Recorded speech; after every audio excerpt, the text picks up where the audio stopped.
Hello everyone, thank you very much for tuning in here today for another episode with the Aquarium Project. I really appreciate the support and just want to say thank you. I'm sorry I wasn't able to record yesterday. I was just with some clients all day basically, which meant that I kind of just ran out of, I didn't have the opportunity essentially. So yeah, I apologize, but hopefully today's video can make up for that and offer you guys a bit more value to your aquariums. With today's video, what we want to talk about, well, what I want to talk about is the whole idea of the particularly frozen, but in general, the bloodworms.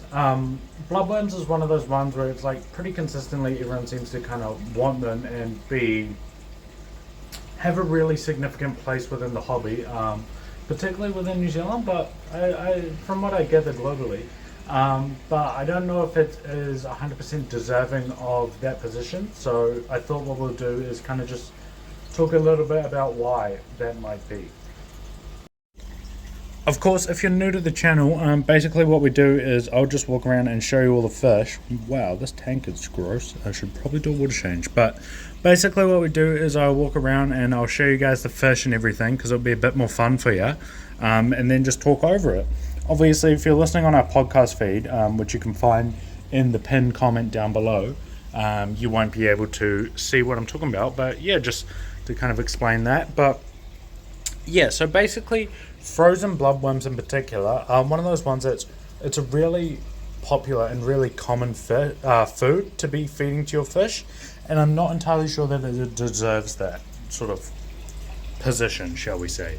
And so the reason that the frozen bloodworms is so popular is I think because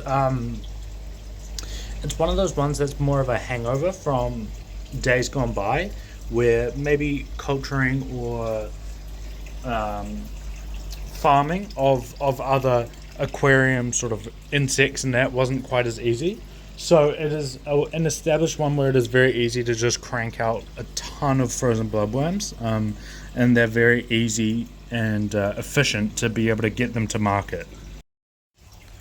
I also think with the frozen bloodworms in particular, it's one of those ones where, like, if people have been keeping fish for their whole lives, and you know, from back in the day, it's one that's very recognizable for a lot of people. Everyone kind of started by feeding a lot of bloodworms in that, so it makes sense to kind of keep on with that, even if potentially our understanding of the nutritional value of the bloodworms has maybe moved on a bit since then. So I think the major or the most significant question that we have to ask is, why is it that I'm saying that bloodworms are overrated or shouldn't be in the hobby or should be moved on from in that? And I think the most kind of easiest way to explain that is that frozen bloodworms don't have a very low nutritional value to the fish. The way that they're generally described is they're kind of described as like a treat food. So the fish will really enjoy eating them. It's quite fun for you to feed them, but they don't actually have a lot of nutritional value.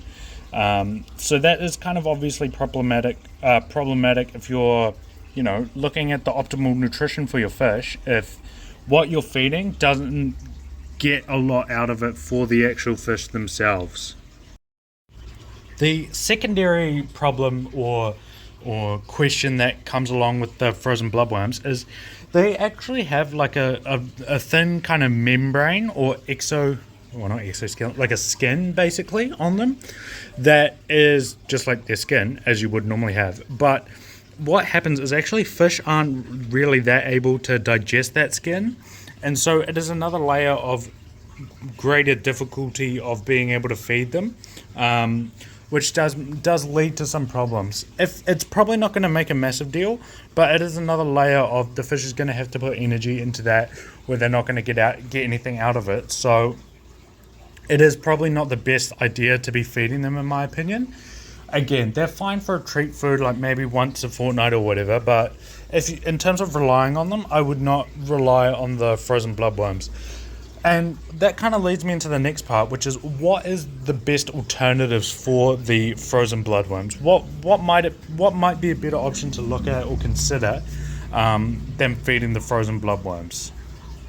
So with that, there's a few options. The best option, I think, well, I won't say the best, but one of the very good options is you can get frozen brine shrimp.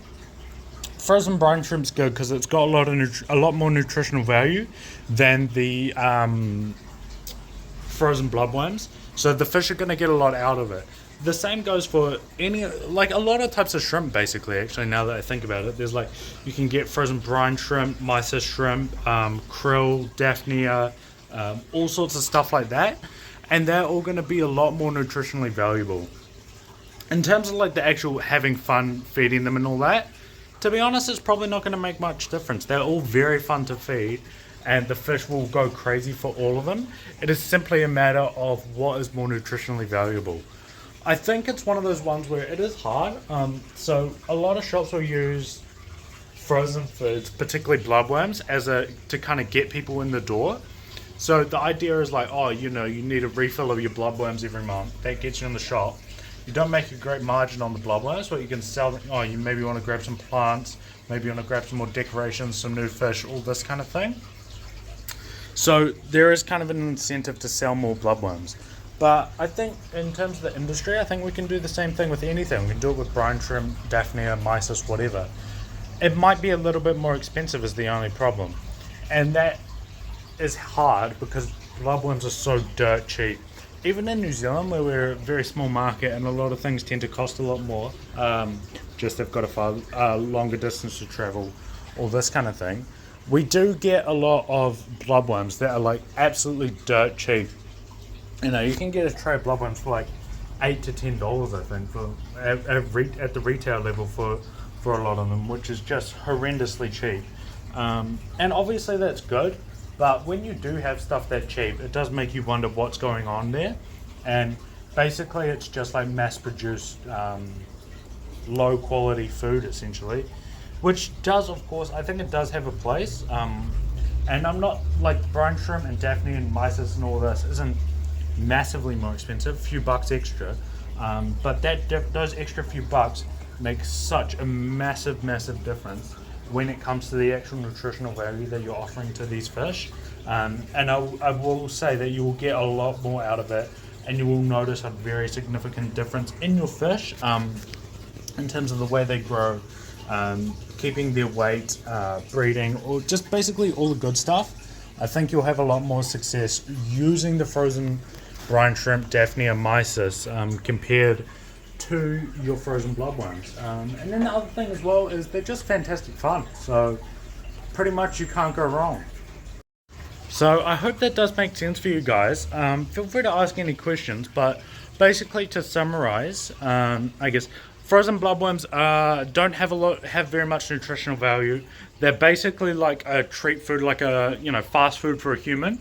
Not that nutritionally valuable, but good fun. So feed it every now and then, but remember there is plenty of other things like these brine shrimp, like frozen brine shrimp, frozen daphnia, frozen mysis, all sorts, that's going to offer a lot more to the fish and provide a lot more nutritional value, which of course is what we want. I think spreading more good food around our fish is only going to be a good thing.